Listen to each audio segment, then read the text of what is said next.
મને હવે એવું મન થાય છે કે હવે લાઈફ ટાઈમ જ્યાં સુધી આ ગળું ચાલે અને પ્રવચન કરું ને ત્યાં સુધી એકલા જય વીરાય ઉપર જ કરવા.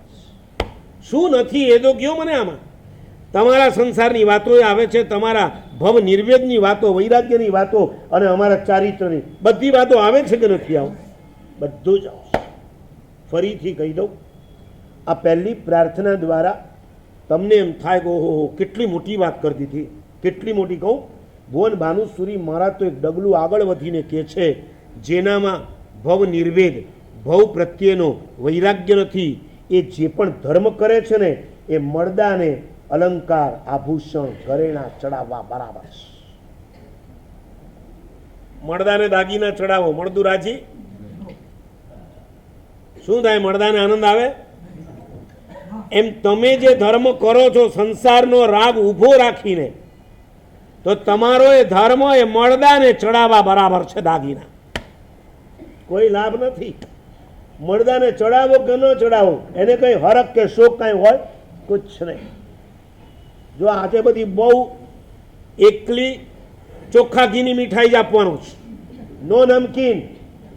કારણ કે સમિંગ અપ કરવું છે ને, જે પોઈન્ટ્સ મારા રહી ગયા છે આજે બધા પૂરા કરી દેવા છે, અને બધા ક્રીમ છે.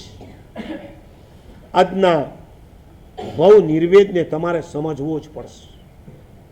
જો મોક્ષમાં જવાની ઈચ્છા હોય તો જેને સંસારમાં રહેવું છે, જલસા જ કરવા છે, રાગદ્વેષ કરી અને સંસારની પરંપરા વધારવી છે, એને કોઈ અસર નથી થવાની.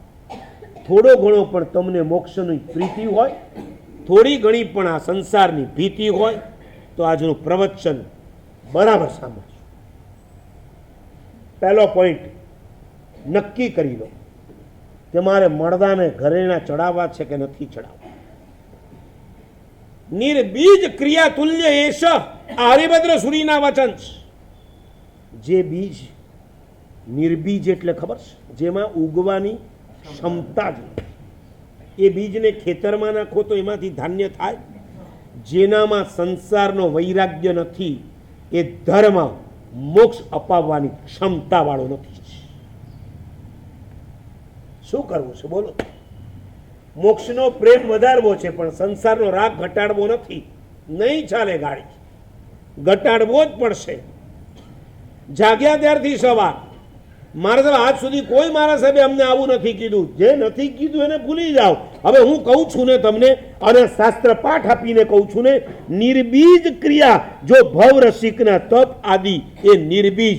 તમારો સિદ્ધિ તપ, તમારો માંસ ખમણ, જો પારણા પહેલા તમારા મેનુ બનતા હોય, કઈ હોટલની અંદર, કયા બેન્ક્વેટ હોલની અંદર આપણે પારણા કરવા, આવું જો બધું ગોઠવાતું હોય, એ કરતા તમે માંસ ખમણ સિદ્ધિ તપ ન કરો, નવકારસીને ચોવિયાર કરો, એમાં વધારે લાભ છે.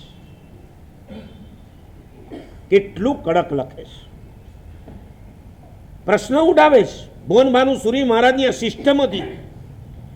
એક પોઈન્ટને સમજાવવા માટે ક્વેશ્ચન આન્સર કરે, એનાથી પદાર્થ એકદમ મજબૂત જડબે સદાક બેસી જાય. એમણે પ્રશ્ન ઉઠાવ્યો, એમ તો કેટલાય જીવો સદગુરુ સેવા, કઠોર તપસ્યા, મોટા દાન, વ્રત વગેરે ધર્મ તો કરતા દેખાય છે, જેને ભવનો વૈરાગ્ય નથી, પણ આ બધું કરે છે.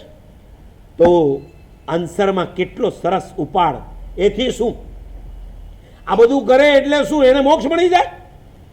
જ્યાં સુધી ભવ નિર્વેદ નથી થયો ત્યાં સુધી એવો બધો પ્રયત્ન સાંસારિક સુખ અને સન્માનની આકાંક્ષાથી થતો હોય છે, યા નરકના દુઃખ ન આવે એટલા માટે થતો હોય છે.